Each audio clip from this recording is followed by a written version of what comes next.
día. Yo les voy a hablar un poquito sobre el debido proceso, sobre los derechos humanos en el debido proceso en México. A partir del año de 2011, el año pasado, 2011, antepasado ya, precisamente el 11 de junio, el 10 de junio fue publicado en el Diario Oficial de la Federación las reformas a nuestra Constitución en materia de derechos humanos. Una de las principales reformas que en mi criterio es precisamente el artículo primero, donde la Constitución, a partir del día 11 de junio de 2011 en México, ya no me otorga ningún derecho, ni tampoco ninguna libertad, ya no me otorga nada. La Constitución, única y exclusivamente, se dedica a garantizar los derechos humanos que nos otorgan los diferentes tratados internacionales. Y esto lo vemos a partir de su artículo primero constitucional, donde nos dice, antes nos decía que la Constitución nos daba las garantías individuales. Nos dice que nos decía que en los Estados Unidos mexicanos todo individuo gozará de las garantías que otorga esta Constitución, los cuales no podrán restringirse ni suspenderse, sino en los casos que la misma establecido. Actualmente nos dice que en los Estados Unidos mexicanos todos los individuos gozarán de los derechos humanos reconocidos en la Constitución. Ahora solamente los reconoce. Y en los tratados internacionales de los que México se habla, así como de las garantías para su protección, cuyo ejercicio no podrá restringirse ni suspenderse, salvo en los casos y bajo las condiciones que la ley establece. Uno de ellos, bueno, lo vemos en el artículo 29 constitucional, que son, pues, en caso de urgencia grave, para solventar la situación, pero también nunca van a poder ser restringidos el derecho humano a la vida, a la legalidad, a las garantías judiciales.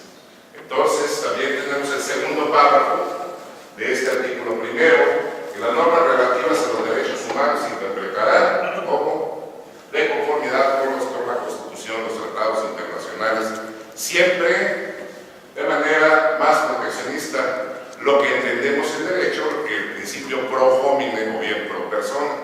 Es el principio pro persona que nos establece a nosotros, al menos en México, que ante la situación o ante la postura de dos leyes, una más benéfica que la otra, siempre debemos de tomar para la aplicación y la interpretación de cualquier norma de derecho la más benéfica. También nos establece, esto dio lugar a que en la presidencia de la Suprema Corte de Justicia de la Nación, a través del expediente 912/2010, reconociera, tal cual lo hizo México, el tratado internacional que se llama la Convención Americana de Derechos Humanos, y lo reconociera más a profundidad. ¿Por qué? Porque anteriormente los que litigamos el derecho, sobre todo el derecho fiscal, utilizamos mucho lo que son los tratados internacionales, nos íbamos o aplicábamos el artículo 133 constitucional de México, que establece que la norma suprema del país pues, va a ser la Constitución, los tratados internacionales. Bueno, posteriormente, a raíz de esta reforma constitucional, claro está que ya no tenemos que buscar o rebuscar los caminos para encontrar esos derechos humanos tutelados en los tratados internacionales. Lo que tenemos que hacer es acudir desde el artículo primero y en el título primero de la ley fundamental, que es la Constitución de nosotros, donde buscarlo principalmente en lo que es la Convención Americana de Derechos Humanos, que fue ratificada, que fue suscrita por México el 18 de diciembre del 80 y se publicó en el Diario Oficial de la Federación por Ministerio Constitucional de 133 el 9 de enero del 80. También México adopta el 24 de febrero del 99 la sumisión a la contenciosidad de la Corte Interamericana de Derechos Humanos, misma que es publicada el 24 24 de febrero del 99. La declaración de reconocimiento de la competencia contenciosa. ¿Por qué? Porque el artículo 62, punto primero, de la Convención Americana obliga a los estados a que todo estado parte puede, en momento dado, depositar en su instrumento de ratificación o adhesión a la convención. En cualquier momento posterior, declarar que reconoce como obligatoria de pleno derecho y sin convención especial la competencia de la Corte. Es entonces que a partir del 99, como vimos anteriormente,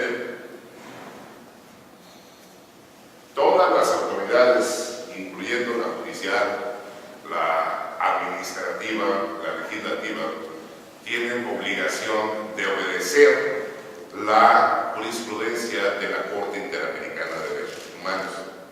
En México hay un debate todavía muy ilusorio para mí, muy burdo, en que las autoridades administrativas no tienen la obligación de acatar la jurisprudencia.